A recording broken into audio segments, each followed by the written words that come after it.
Morning বন্ধুরা। তো সকালবেলা আমি চলে এসেছি হসপিটালে। তো হসপিটাল থেকেই আমি আমার ব্লগটা শুরু করছি। কাছে দূরে যেখান থেকে আমার ভিডিওটা দেখছো, আশা করছি তোমরা সবাই ভালো আছো, সুস্থ আছো। আর আমি ভালো আছি, কিন্তু আমার বাড়ির লোক ভালো নেই। তো ভালো না থাকলে বাড়ির লোক আমারও ভালো থাকাটা সম্ভব না। তো যাই হোক, আমার কথা বাদই দাও। তো মায়ের কি হয়েছে, কার জন্য হসপিটালে এসেছি, সেটাই তোমাদেরকে একটু শেয়ার করছি। তো গতকাল না, আগামীকাল মা বাথরুমে পড়ে গিয়ে কোমরের হাড় একটা ভেঙে গেছে। তো এখন আর হাঁটা চলা কিছুই করতে পারবে না। খুব যন্ত্রণা হচ্ছিল আগের দিন। তো আগের দিন ভর্তি হয়েছে। তো আমার যা, আমার হাজবেন্ড, আমার ভাসুর সবাই মিলে এসে আর কি ভর্তি করেছে। তো আমি বাড়িতে ছিলাম। তো সবাই একসঙ্গে তো আসা সম্ভব না, বাড়িতে বাচ্চারাও আছে, তো সেই জন্য আসা হয়নি। তো পরের দিন আমি আসছি, এটা হচ্ছে তৃতীয় দিন। মা ভর্তি আছে, আজকে নিয়ে 3 দিন হলো। তো আমি যাচ্ছি, তাই জন্যে হসপিটালে যাচ্ছি। সারাদিনের মতো ওখানে থাকবো, সব কিছু করবো, সেটাই তোমাদেরকে একটুখানি শেয়ার করছি আর কি। তো মানুষের পায়ের হাড় ভেঙে গেলে যেরকম অবস্থা হয় আর কি, সব সময় শুয়ে থাকতে হয়। তো সেই শুয়ে থাকা পেশেন্টদের যা যা কাজকর্ম আছে সবটাই করতে হয়। তো বাড়ির লোক থাকলে সুবিধা, আর না হলে সারা দিনের জন্য আয়া রাখতে হবে। তো আমরা আয়া রাখিনি, তাই জন্য আমি একদিন আর দিদি একদিন, দুজনে মিলে করে থাকছি। তাহলে তুমি কি একা একা উঠে সব করবে? বলছে কষ্ট করে এসছো। মায়ের চলে এসেছি। আটখানা খাবে, এখনো মা টিফিন খায় না। টিফিন দিয়ে গেছে, পরে খাবি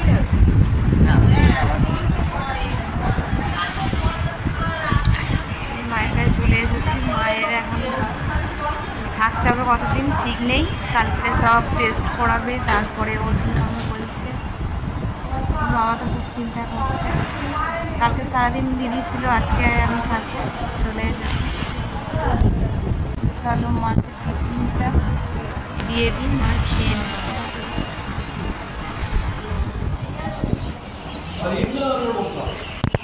সেই সকালবেলা এসেছিলাম, আর এই এখন বাড়ি যাচ্ছে। এখন বাজে 7টা। মায়ের কাছে এতক্ষণ ছিলাম, অতটা ভিডিও তোমাদেরকে শেয়ার করা হয়নি। যাই হোক, মাকে বসানো, খাওয়ানো, দাঁড়ানো জন্য একজনকে সবসময় দরকার। সেই জন্য আর কি আমি একদিন আর দিদি একদিন এরকম করে অল্টারনেট করে থাকছি। কালকে আবার দিদি আসবে, তো তারপরে আমি আবার আসবো পরের দিন। আবার বাড়ি যাচ্ছে, এই যে হসপিটাল থেকে বেরিয়ে গেছি।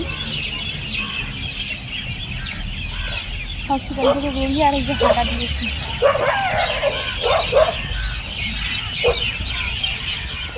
ডাক্তার অনেক কিছু রিপোর্ট করতে দিয়েছে, আর বলে দিয়েছে যে হাড়টা তো ভেঙে গেছে, ওখানে প্লাস্টার করা যাবে না, ওখানে পাত বসাতে হবে।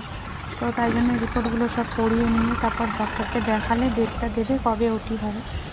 তো যাই হোক, আজকে বাড়ি যাচ্ছি।